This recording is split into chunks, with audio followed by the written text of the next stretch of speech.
Hi, welcome everybody. It is 7 o'clock, and as I tell people in meetings I run, I don't punish people who are on time.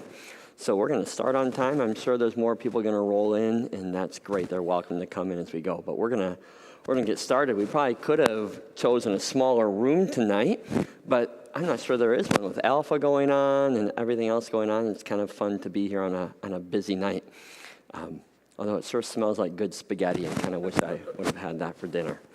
So tonight, if you weren't sure what you're here for, I don't know what's wrong, sorry about that. We're going to talk through a little bit of the Refresh campaign that hopefully got a brochure in your mailbox last week. We didn't reprint them all for you, so you didn't miss anything if you didn't pick anything up on the way. We're going to Karen and DJ are going to walk us through a presentation to give you some more information about it and hopefully get you more excited about it. And then there'll be plenty of time for questions and answers from you as well. Last time on Monday night, I think the questions went till about 8:15. So if you need to leave before then, you are always welcome to. And it winds down, we can end earlier than that too. But I want you to know that you are welcome to ask whatever questions you have.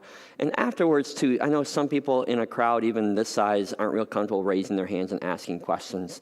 If that's you, we're going to stick around afterwards too, so you're welcome to come up and talk to us afterwards or to look at the boards. We want to be as transparent as we can be, so whatever questions you have, we'd love to answer them.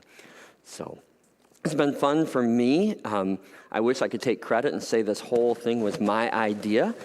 It wasn't my idea. It was fun for me, and Karen's going to walk through a timeline, but over the last 2 years, to see this whole plan kind of grow and develop and change and morph from one thing to something different.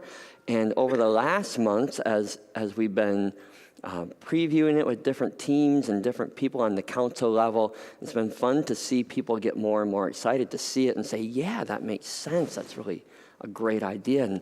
And that's partly what my hope is for you tonight is there's probably a lot of things you look and aren't sure about, and hopefully after tonight you'll be able to say, yeah, that makes complete sense. It helps us in ministry. It helps us bring things back up from 1996. That's a big piece of this. This room and this whole area hasn't been refreshed since 1996. I was with Art for lunch on Tuesday, and I just confirmed with him, are we right that you were pastor here last time we did anything in the narthex? And I said, yeah, that was early on in my ministry here. So it's been a long time. It's, 22 years?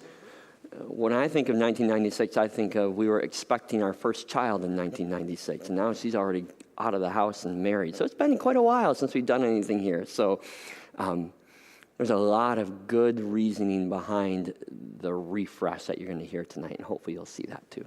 So I'm going to open us with prayer, and I'm going to hand it over to Karen and DJ to do the presentation, and then we are wide open to your questions tonight. So let me open with prayer. Father, I thank you so much for this facility, this building that you've given us here at Ivanrest.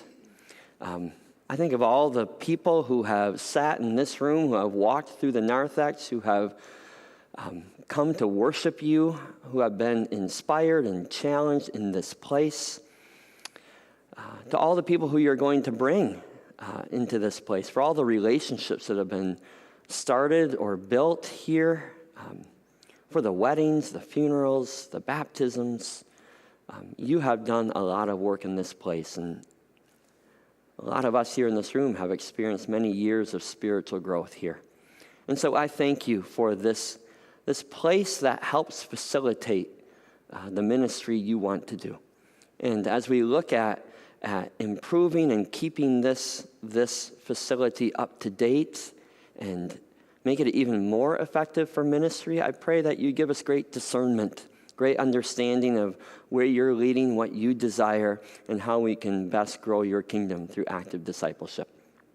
And so, Father, there might be some questions that get answered in the presentation. We thank you for that. And there might be some questions that rise up from it. And I just pray that you'd help us have a great conversation tonight around this possibility. So send your spirit here into this conversation and give us great wisdom. In Jesus' name we pray. Amen.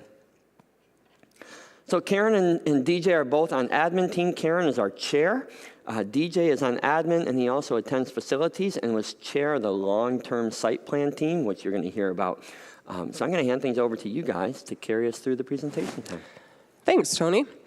So the first slide that we have, and it's also one of the slides in your brochure, is kind of the timeline of how did we get to today and where did we start. And this really started over 2 years ago. So you can see in August 2016, the Community Connections and Outreach team, which is led by Andy Sherwood, put together a proposal, and they presented that to the council admin team. And what that presentation or proposal was really ways to update the Narthex. And I'll call the Narthex the lobby from now on. We're going to try to rebrand the Narthex name.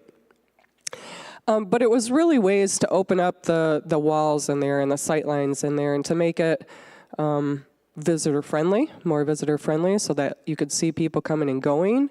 The goal of that was to make a good connection point for people to connect on Sunday mornings, so whether it's members and life groups or whether you're looking for information about what's happening in the church. There were a lot of good aspects of that proposal, and we said, the admin team agreed with that. So we said, okay, let's send this out to TAG. So TAG is the architectural group. They did work with us on the West Wing, so we spent a little bit of money with TAG, and they came back with some blueprints and designs, and we said, at that point, it was about September 2017, so we had been talking about this for a year, and we said, you know what, maybe this needs to be bigger than just the Narthex. Or the lobby. Maybe we need to think about how this would connect to the worship center. How is it going to connect to the kitchen? How is it going to connect to the main gathering areas? And what else do we need to do? So we formed a long-range site plan team. And you can see the members at the top there, Chris, DJ, Sherry, Amber, Angela, and Carrie. And that team spent a good amount of time. They talked to the focus team chairpersons. They did some surveys. They did a lot of walkarounds of our building with a really critical eye. They visited some churches and took into consideration some churches that they had been to. And that team did a lot of good work as well. Came back to the administrative team again in March 2018 with a formal proposal, which you see here today primarily. And admin took a few months to discuss that, what the scope of that should be. We talked about the finances of it, how we would move forward with that project. And really in August of 2018, just 2 months ago, we presented that to full council. Again, asked them to do walkabouts. Think about churches that you've been to. Think about what your care communities might be asking for. So we presented that to council in August, and then when we got together again in September, we actually voted on that and unanimously approved what you have in front of you today. So that's a timeline. There wasn't anything magical about presenting it now. It just seemed like the next normal step in the process of all the work that the good work that the teams had done. Just want to say in relation to that too, the outreach team kind of started this vision, the long-range site plan, carried it forward. We got to admin and council, but I see Dale sitting here, and the facilities team have just done a great job over the last couple of years maintaining our building and doing upkeep on our building. And there's a few things that we've neglected, which DJ will talk about, roof and some mechanical issues, but kudos to the facilities team for keeping everything running during that time. I think we'll go to the next slides, and you'll start to see some of the photos that were in the presentation. The exterior areas, and we can flip through these photos fairly quickly, unless someone wants to slow down. But one of the goals will be, well, let me just explain this area. So we have a lot of these areas where different roof lines meet the building. So the sanctuary is higher than the Narthex lobby area. And if you look back at some of the sound panels, you'll see water lines, and we've had water actually come in down onto the AV equipment. So on certain times, if you're here, you see plastic tarps over all of that. That's to protect all the equipment. So luckily, Sherry, Dave, and a handful of other people have been here at the right times to save us tens of thousands of dollars in potential skip services. One of the areas here where you see the little brick, that's an area that we have a lot of water coming in, where the flashing goes up to the building.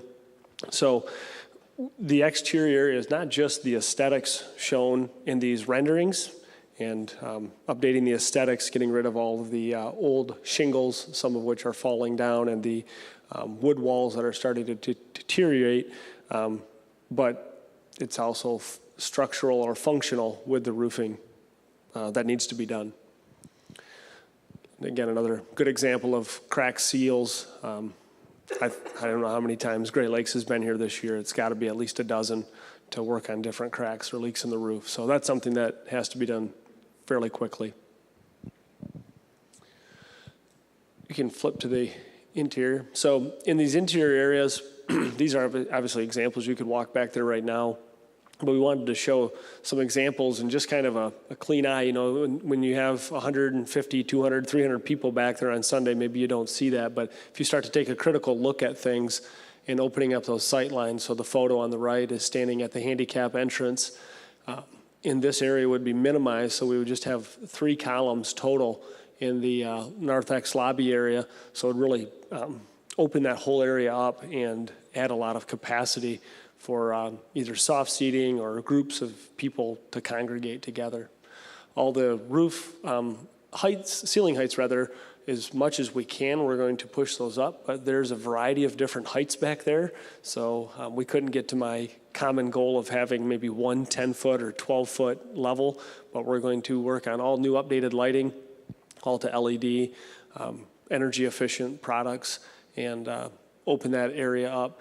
There still would be the columns, as I mentioned, and we would create an area, we just informally call it like the connecting point at this point, but would have an area for visitors that could go to that area as well, instead of maybe the stationary cart or the cart. Other things that need to be done, and this is more critical, are the boilers. We've had them inspected many times over the last year, and they are on their last leg. So they really need to be changed out as a proactive measure so that we don't come in one day and have a very cold common area. The boilers currently heat the main gathering area.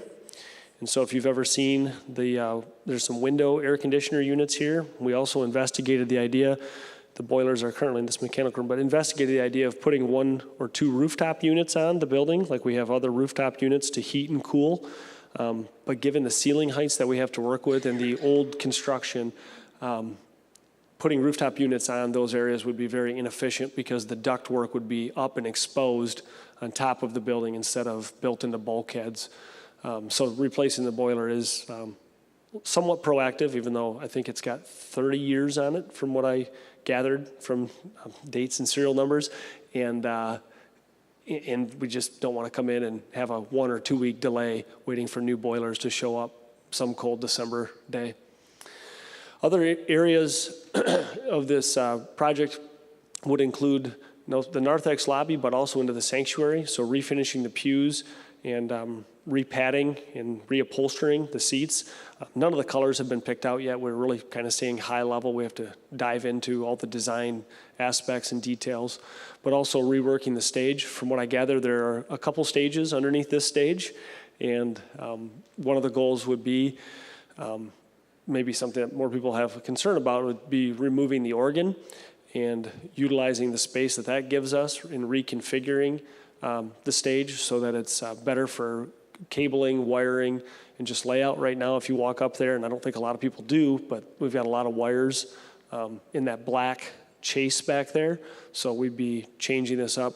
We haven't decided, or we haven't gotten to the point yet in the design stage, if we would try and go for an ADA ramp so that the stage would meet ADA requirements. We're not even sure if the city would require us to do that, but we need to investigate that further and see if that's a need and something we'd want to go forward with.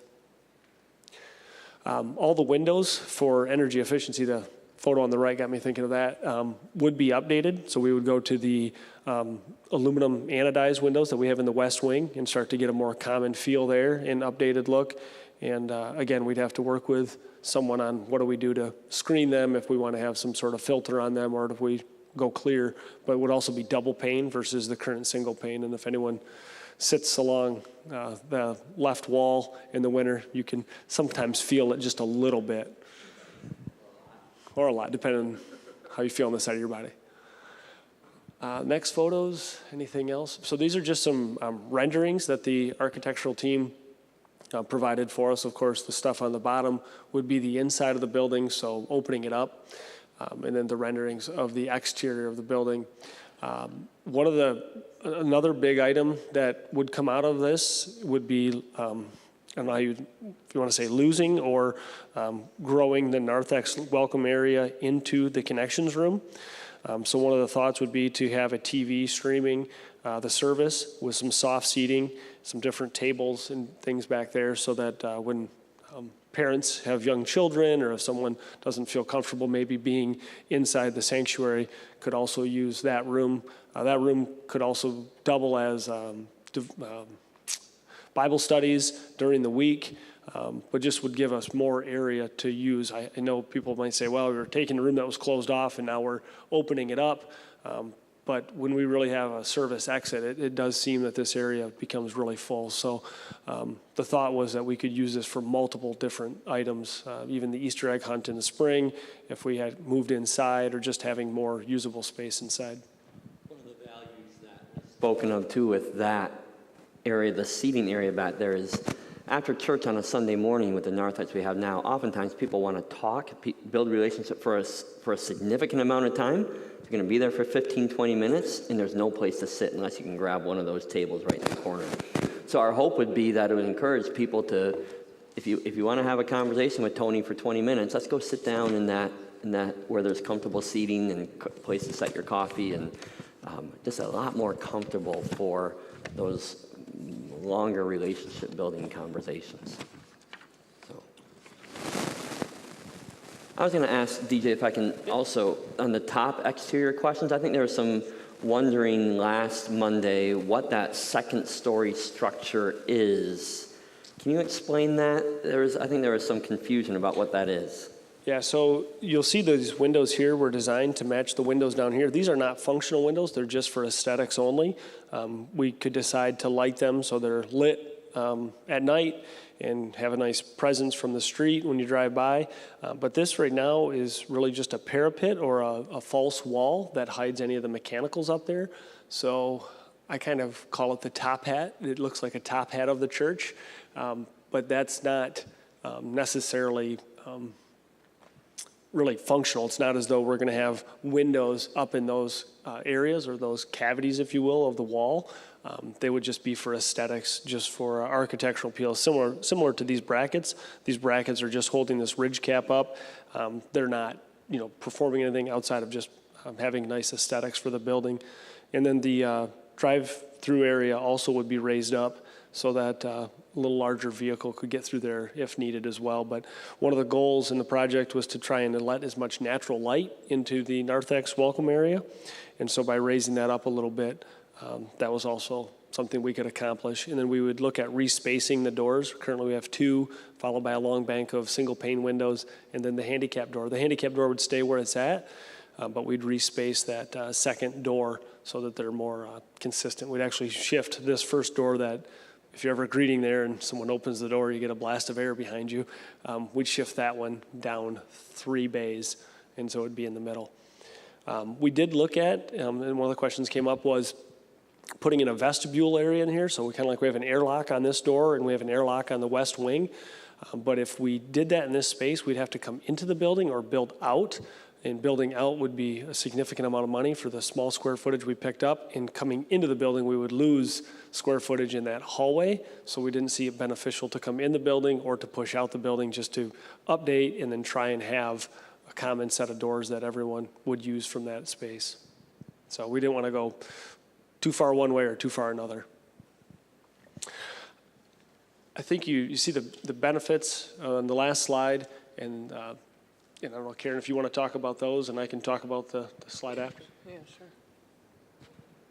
So I think in the brochure there's a list of the benefits too, but I think we've talked about most of these. The visual and first impressions of people coming into our building, opening up those sight lines so that we can see. Not just visitors, but members too, that you can find people that you need to connect with on a Sunday morning. having that connecting point, so a place where you can get information about what's happening here, or where visitors can go and meet part of the outreach and the hospitality team. Like DJ said, those open spaces where either after Sunday, after a worship service, or between services, or during the Easter egg hunt or family promise, there's a number of ways I think that a large open space could be used. I think about Alpha, in the church tonight, and all the youth programs that we have, Koinonia. Having big open spaces is great for building community. And then efficiency. We talked about the number of visits from the roof repair people. There's only a certain amount of time where you can keep repairing something until you really need to invest in it long term. And we're to that point with some of the phases of this project. But then the efficiency of doing a big project at once is you have one disruption. So we could accomplish a lot in a short amount of time, and that goes to the efficiency. On the next slide, the proposed scope of work is what we've gone over. I'm going to go through here quickly and see if there's anything that we missed. I'm not sure if I explained well the replacing the mailboxes. So currently the mailbox size seems to be a little larger than maybe it needs to be. We've less and less paper, so we'd look to shrink those down a little bit, and then we would look to assemble the majority of the mailboxes along this wall coming off the office and the north entrance, and then coat racks as well would be here. Over the last year, I've kind of just watched on Sundays to see how many coats are hung up there, and there are coats, but there seem to be a lot of coats still worn, whether that's from the windows being drafty or people just wanting to have their coat by them for whatever reason, but it doesn't appear that we're ever at full capacity when it comes to coats.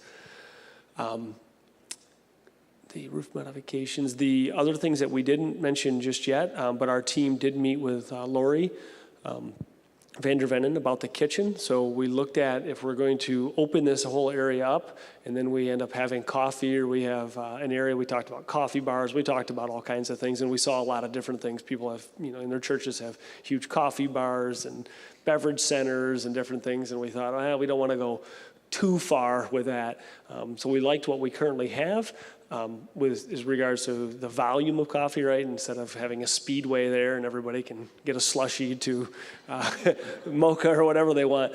But we worried that if then we open that up and then we see the current kitchen, we're like, we just redid this. Why don't we touch that? And so Karen spoke to it, and the admin team spoke to it when I would bring them updates of not letting the scope of work creep too far. I don't know if anyone's remodeled their homes in the last 22 years, but I'm just going to do the paint and carpet, and then they're doing the cabinets, and now they're doing the roof, and then they put a sunroom on, and they got a pool, and you're like, what? We're going to spend $10,000, and now we're spending $50,000.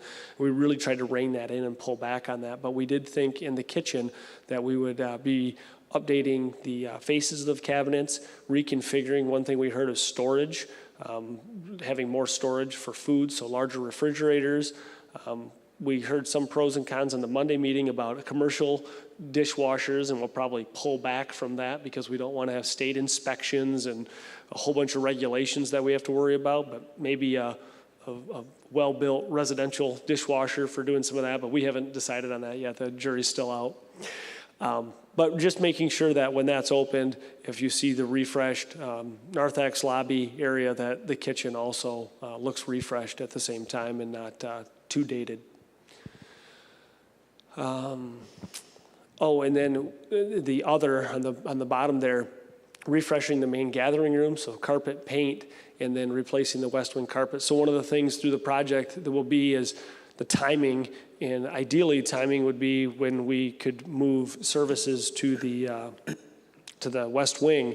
And so after another winter and some additional foot traffic, we thought we should look at updating the carpet in these areas. And that's still an alternate, of course. Nothing's been decided, but it was one of the recommendations we had. We may be able to take this area of the classrooms off, but we wanted to look at traffic patterns and figure if we're going to really abuse that carpet for the next 12 months or add more traffic to it, then we could add that into the scope of work and work on pricing to get a good deal on replacing that as well. And we forget, I got feedback too, a little bit on the West Wing carpet, from people thinking, well, the West Wing's brand new, why do we need to? It's 10 years old now, and so we designed it 10 years ago to be able to replace that high traffic carpet easily without disrupting the rest of the carpet. So it is about time for that high traffic carpet. Yeah, and to our be team has talked replaced about it, and we anyways. talked about it in facilities as well, of maybe that's carpet tiles as well, instead of the large roll, so that if we have to replace it again, or maybe we do a vinyl tile, something that can handle water from snow and ice in the winter and cleaning it up. But there have been a few, I think they're called stringers or pullers, where people have caught something, and even in the West Wing itself. So there may be a time in the next 10 years we even have to talk about, full replacement for that as well. Good, so the numbers. The next slide is actually the funding of the project. So the total project cost is right now estimated to be $900,000.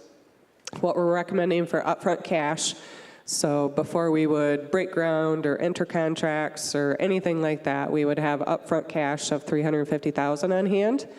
Right now, we have $100,000 of reserves for that $350,000, so we would need to raise another $250,000 before we move forward on this.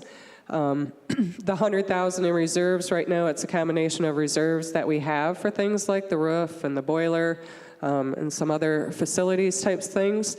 The other half of the reserves that we have are some monies that have been held in the outreach fund for a number of years that were a donation from a non-member, actually, to be used for something visionary in the future. It wasn't meant to be used for day-to-day expense type things, but it was a gift to be used kind of in this way. So that would be the $100,000, $250,000 we would need to raise in donations, and then we're also asking for 100% of it to be pledged in addition to the cash up front before we started this. So again, before we would go out and get bids or anything like that, we would need a total of $350,000 in cash and 100% of it pledged over 4 years. If we compare this to the West Wing, so $350,000 divided by $900,000 is roughly 40%. When we did the West Wing project, we only had 20% cash on hand, so it's actually double conservative, if that's a word. What we did on the West Wing, and actually the pledges that we only had about 40% in pledges for the West Wing before we went forward with that too. So the real reason this is different, or the big significant difference in this, is that we're not encouraging debt. A lot of people have paid and donated a lot of money to get us out of debt on the West Wing, which we should be by the end of this year, and we didn't want to burden the future years with debt in the first fruits budget. So that was the proposal that admin presented to council and then was approved. I think we can go to the next one.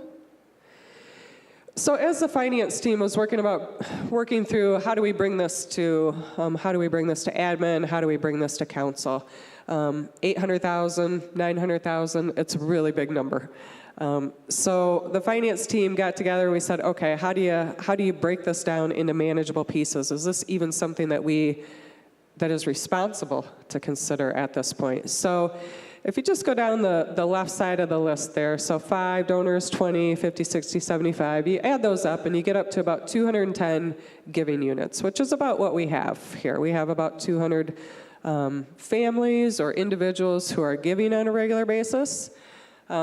If I go down the next column, 25,000, 10,500, that was not patterned after any sort of, I'll say, giving history that we have today, but we have people giving in all of those ranges. We have people giving above those ranges, and we have people giving below those ranges. So we're not trying to put a limit on the pledge that you may feel called to give, because we have people above and below all of those ranges. So limiting it to that range felt responsible, and if you add that up, you get to $800,000. If you break that into a per year or a per month pledge, you can see those amounts there too. So it's just one way to get there. It's certainly not the only way to get there. If people want to do non-cash donations, we have a number of people today giving stock or IRA donations. If you own a business or you know someone that's in a charitable foundation, Matt and I would love to have those conversations with you about how to to get this vision and how to reach our goal. So it was just one way. I think that's the last slide in the deck, and at this point, I think we're just going to open it up for Q&A. Barb's going to run around with a mic, so. Excellent. Yeah, any questions you might have, probably the only bad question is one that you don't ask, right? That's a good teacher line. So I think we have mostly the right people here for your questions, and we'll do our best. So my question is about opening up the lobby and losing that space, that connections room space. I've noticed in past cadets, other projects, when you have a lot of open space and you want to have a private meeting, it's hard because there's a lot of noise. I mean, we have this in the west wing. The loft area is kind of, I feel, almost a little bit of wasted space. A lot of times it's unusable because if you have people in the other two spaces, you can't use that space. So I guess I feel a little concerned of actually losing some more of the small room space and gaining more large room space when it feels like we have a lot of large room space in the west wing. And I get that it's way back there and people don't want to walk way back there. It's not part of the Sunday morning thing, but is there any way, did they talk about, is there any way we can change that loft? I know that there was construction issues with changing the loft. I think it was building code or fire code or something with sealing that off. Is there any way we could regain some of that lost private space? I can share that, my memory from 10 years ago when we built that, because totally agree, the sound just travels right over. And so we did explore, can we build a wall between the two? And the fire marshal said there is no way we will ever let you build a wall to block that off. So we even talked about would big curtains help, and no answer seemed to be good. Your concern is exactly right. You can't use that when the other two are being used. I wish that we could. We talked about building a glass, even a plexiglass wall, and we weren't allowed to do any barrier up there. So maybe you have more of an answer. Yeah, Mark, I think I have a first-hand experience with that, and, doing cadets in the last couple of years, and our group meets right out there, and we've had some really loud groups inside the actual gym area, and you're sitting there and the door's closed. You're like, are they right there? I mean, the sound just goes over, and I don't think it'd be a bad idea at this point, however, to revisit that with the team we have. So we did work with TAG, but we switched our architectural work to another firm through the process. Just to get other opinions. So I don't know that it would hurt to get another opinion on, is there something we could do to help that? And I, again, have firsthand experience with it, so I'd be more than happy to share that with them and see if that's possible, one way or another. With losing that space, the connection space, Carrie Yoder was on our team, and Carrie also works in the library a lot, and so we would meet in there, and if maybe you've noticed, or maybe you haven't over the last year, the library has reduced some of the books and some of the different VHS tapes and different things that aren't being used. So we also saw that space was being utilized more and could be a backup to, or a replacement, if you will, for the connections room if it was swallowed or gobbled up by the Welcome Center or Welcome Lobby Narthex growing. So we did try and look at that as well.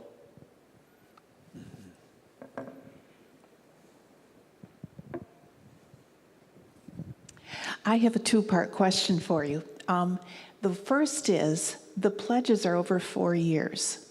Now, all of that money isn't going to come in to start. You're only going to have $350,000. Isn't there a certain amount of debt service that then is going to have to be calculated into the building? And I guess the second part of it is then, if you're going to do that, does the whole project have to be done at once, or could it be done over time as money is actually received? That one's for you. All right, so I'll answer the debt one first. So with the $350,000 up front, and you're right, it's an $800,000 project.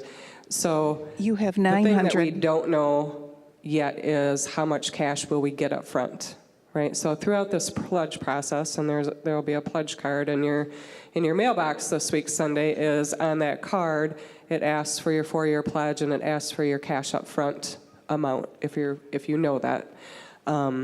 Some people might cash up front their entire pledge because they're able to do that. Some people may not be able to do any cash up front, but still pledge over 4 years. So without knowing how that looks, it's hard to say what the debt service might need to be. That's not to say that we wouldn't have any debt throughout the project, but we're not going to burden the first fruits or general fund budget with that debt. So we would go into a line of credit or however we need to do that. There's probably some of it that could be funded with cash on hand that we have. So the finance team would need to work through how much cash do we have on hand for the project, how much other cash do we have on hand that's facilitating reserves in our normal operating budget. And we would have to go through some exercise of figuring out what that looks like over the next 4 years. But it is a possibility then that you will have debt service that will have to be added on to the Added on project. to- Well, to the cost of the project, because if you have to pay interest, Sure. that does get added on, so the project Yeah. might be higher than what you're actually presenting. Sure. And that's why I asked the question, can some of it be done over time rather than all done at once? Yeah, there will be some disruption, of course, if we do just, a third, a third, and a third. And so as we looked at the project and the survey came back with the Welcome Center Narthex being number 1, followed by exterior, followed by sanctuary. So we looked at all the different areas of need and where we needed to address. So as we put them together, there were efficiencies, of course, gained by project manager, just the timing, right? If we're gonna have that area torn up and not touch this area, well, we have to come back in 2 years and tear this up, and there's just disruption to both. But it could be done. About 300,000 was the exterior, but again, we struggled with, do we do the windows now, or do we do the windows in the exterior package? Which side do we do? It is an option, and I think the question will probably come up, so I'll just address it now. What if we don't get all the pledges? What if we only get 2/3 or a third or half? We'd have to come back, or more. Maybe we get 1.2 million. Sorry, I was going to call you Jack, but maybe Dale. Dale opens up his checkbook and he just takes care of the whole thing for us. So. Did you do something I didn't know about? But so we could, right? Maybe we do get more than the 900,000 that the project is. That'd be great. And then I would start to put together kind of a wish list of, all right, well, we have more mechanicals that we could start to save for. Parking lot reserves. That's one thing we haven't talked about. We have a parking lot reserve account, but start to take a look at our parking lot, and there are some areas that need some attention. And so, as a facilities team, we need to start saving and actually asking the finance team to start saving for us so that we can do those projects in the future. But if we came in less, there would be different. Debt service involved. Yeah, If you right. have There, less. if we do the whole 900,000, correct, there would be a debt service. But we thought the timeline of 4 years was pretty quick and actually lower than most projects. Maybe Karen, you can follow up with, because I think you answered this one on Monday, what you were getting close to. What if we do hit December 2 and we haven't met our pledges? Does this whole thing just go away? How do we proceed then? Yeah, so if we get to December 2 and we don't have the pledges, we would have to go back as a team and come up with what does Plan B look like? How much could we do with the pledges we have? What would our priorities be in terms of ABC priorities? But we would come back to each of you if you had pledged and ask if you would still be willing to have your pledge be applied to that Plan B project, right? We don't want to assume that if somebody pledges towards this vision, that if we scale back this vision or have to make adjustments to it, that the pledges would still be valid. So each of you would be contacted to see if you would let your pledge move forward in a revised sort of plan.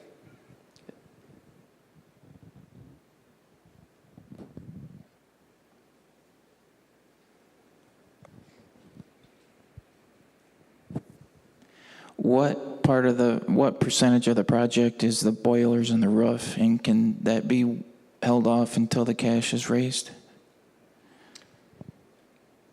I'll let DJ talk to this too, but boilers and the roof are probably the most immediate need we have, very immediate need. Many of you may not know this, but there have been Sundays where we've actually had to consider canceling a service or quickly moving things to the west wing because there's leaks in the sanctuary or leaks over the equipment. You can look at the panel back there and see watermarks on there. So the roof and the mechanical stuff almost has to happen immediately, and we do have reserves that could cover that. So I think DJ estimated that at about $100,000. So we could take our reserves today and actually start doing some of that work in advance of the rest of the project. That's correct.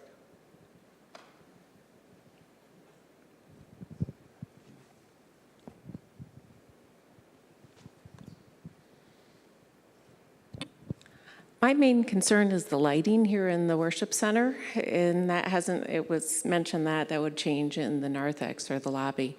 Is there plans to change some of the lighting here in the worship center since we're working on the roof, and that would be a time maybe to run new power strips or whatever we need? So we haven't got into those details specifically because we tried to stay a little higher level. One of the reasons for the timing of this, of the ask by December 2, is to give all of our teams time during December and early January to put together those final plans so that we could go out for bid. But that would be one of the things, that's why I'm taking notes of every question to get into and look at is the lighting.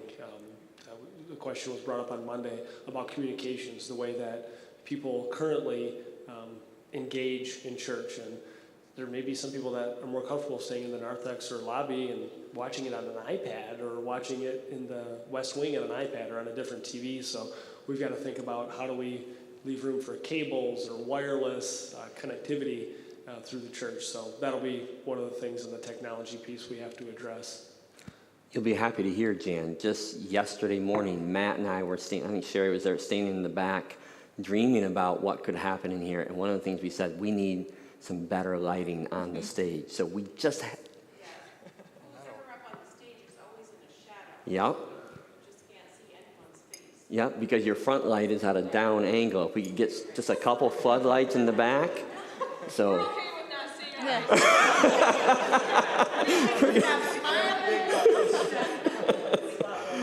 So, correct me if I'm wrong. They are.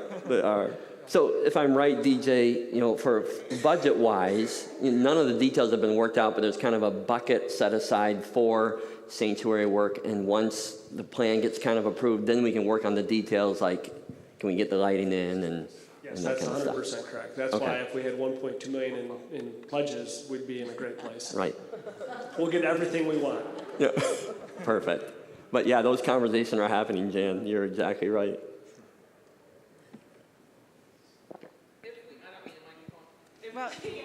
But we're recording this for people. I should have told you we're recording this for people who couldn't be here tonight, so that's why. If we go into the West Wing for services while this is being done, are they going to do something about the sound system back there?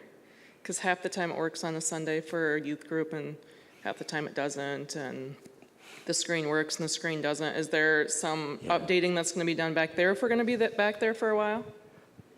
I should not be the one to answer technology questions, but I'll try. You can correct me if you want, Sherry. I think on Sundays, mostly we use the panels right now for the quick and easy things on Sunday morning. If we have a worship service, there's a separate soundboard that gets pulled out and plugged into the back wall. That gives you a lot more control and a lot more assurance that things are going to go well back there. So, Yeah, we've invested a lot in technology just in here and back there over the last couple of years, with the projectors here, the screens here, microphones and things. I know the soundboard back there, they were having issues with it in some of the youth events, and so we did some upgrades back there too. So it's certainly something to consider. We would make sure that works very well before we move services back there. And there was actually a technician here for 2 or 3 hours today working on some of the programming of that media stuff back there, because we know we do have issues with the screens at points, and some of it has baffled us. So he was actually in all the programming of it and stuff for quite a while today, trying to figure out where our bugs are.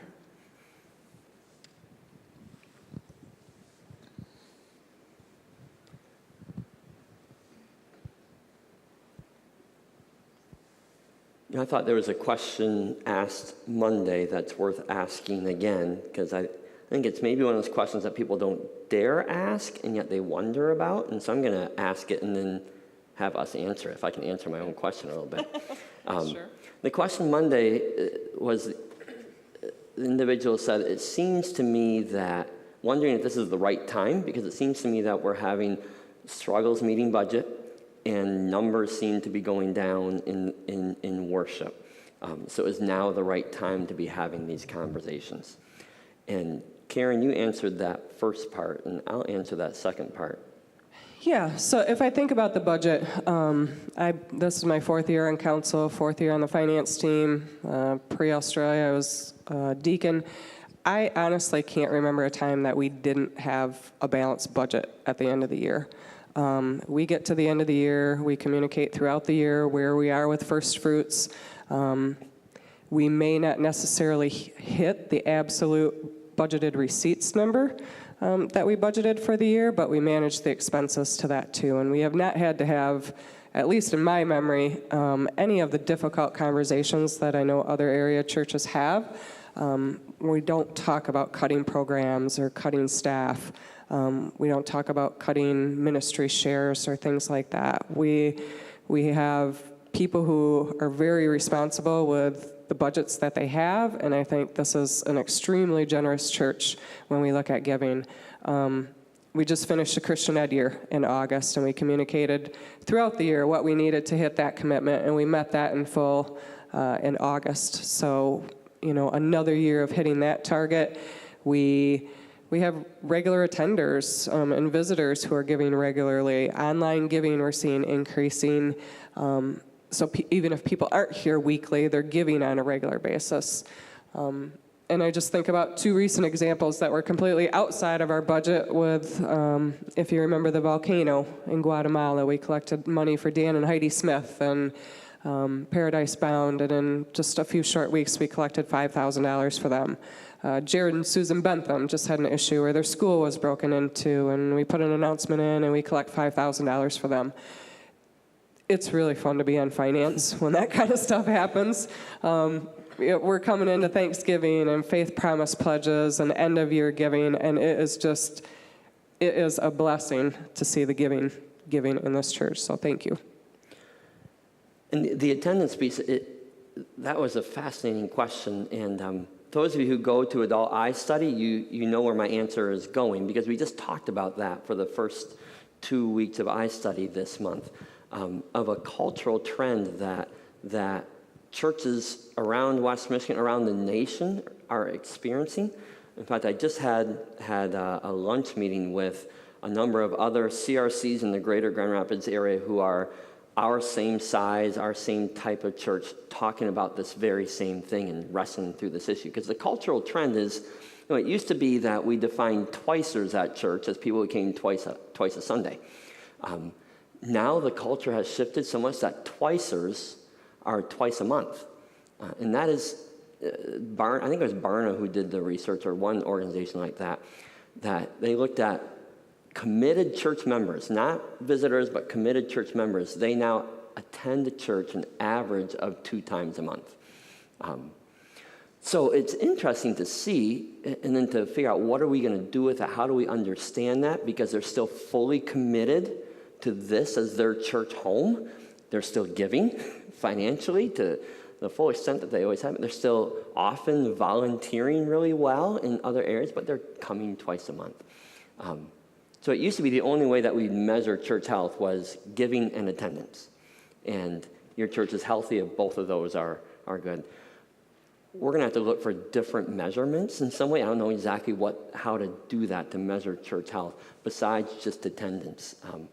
So yes, the numbers on a Sunday morning may have gone down. You might have noticed that. the commitment has stayed the same, it seems, besides the people coming and going. And this fall, we've actually had Andy, who watches for new members and new visitors. We've had a spike in new people coming this fall, which is really kind of fun to experience as well. So that's an interesting trend that we're going to have to figure out and how to navigate. We now have live stream. That's really the future of many people. They like their church online. What do we do with that? How do we count? We're starting to count number of hits on our live stream and see the 20, 30 people who are watching online every week. Sometimes to look deeper beyond this is exactly what I see, and to interpret those is important to do. So I thought it was a great question to ask.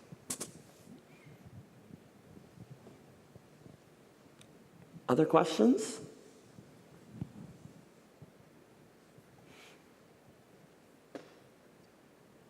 I don't want to cut it too short, but I'm not going to make you sit here for 20 minutes in silence waiting for somebody to ask a question either. Any other things you guys wanted to say before we go? Were there any other questions from Monday that you have, Sherry? Sorry, Sherry is taking very diligent notes for us on Monday, so I'm wondering if there's anything else.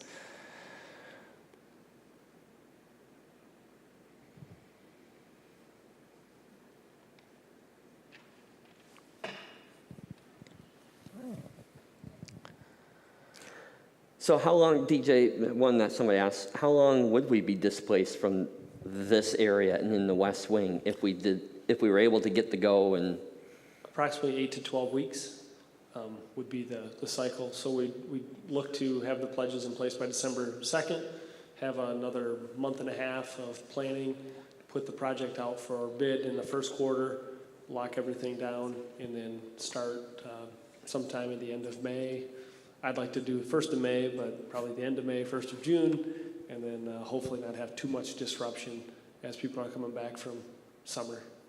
Gotcha. We got Brenda.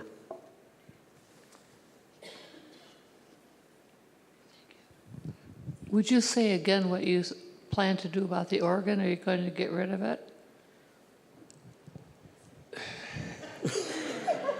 How's the crowd?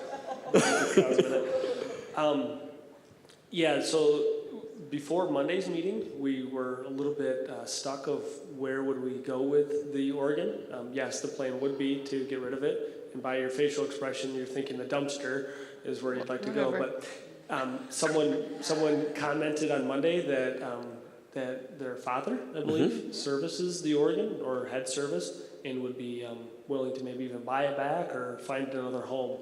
So that would be amazing if we could find a way to repurpose it, because our team was kind of at a loss of where would we go with an organ.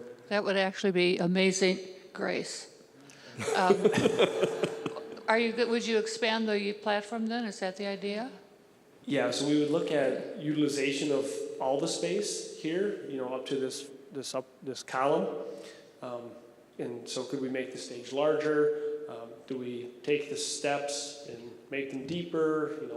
We'd look at a lot of different things of how do we utilize this space. I believe when we have other instruments, they sit over in that space. So we'd have to look at how everything would work together, and we'd work with Sherry and Matt and everyone to really utilize this space to the best of its ability. We would be careful maybe we're not sure how deep we want to go into excavating the old stages underneath there. We have a budget right now that we want to spend, so we may cap this one and add to it, but we have to investigate more. But before I grab a claw hammer and figure that out, I'd like to know where we're going with this project. Yeah, I didn't tell DJ that one of the stages is made out of concrete, so good luck getting to that one. Of such things. Yeah. It's true. Right. It's true. We need 1.2. There was another question on Monday about the stained glass windows behind there, and those would, at this point, likely be removed as well. But that's not to say that they wouldn't be repurposed. So the members who actually gave those in memory of a family member. Approached Tony long before this project kicked off and said, if there's ever anything you need to do facilities-wise, feel free to redesign around those. So several of us have thought about how we could use those in other areas of the church. The members who donated them might actually like one or two of them back. We haven't actually engaged in those conversations yet, but they certainly would not be be destroyed. We would absolutely do what we need to do to repurpose those.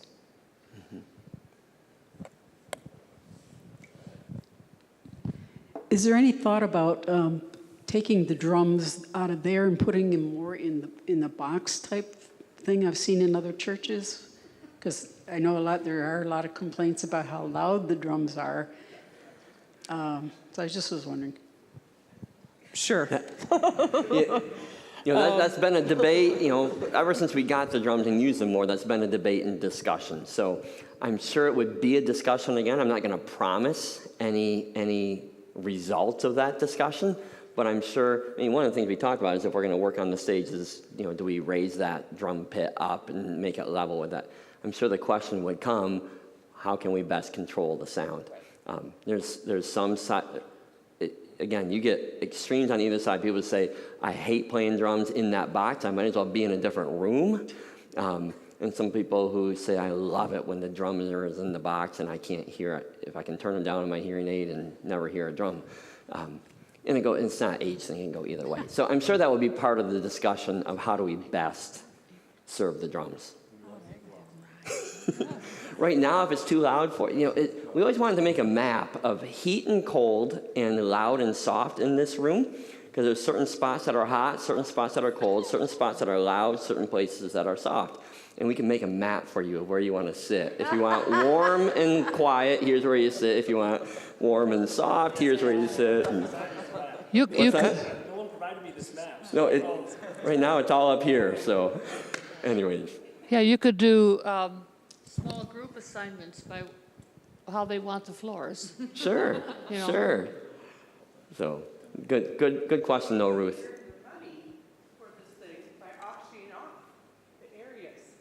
Seat? We can sell seats like we used to do in churches? Oh, that's funny. We're quickly losing control of this meeting here. Well, I was going to say cup holders in queue. Cup holders. There you go. Other questions?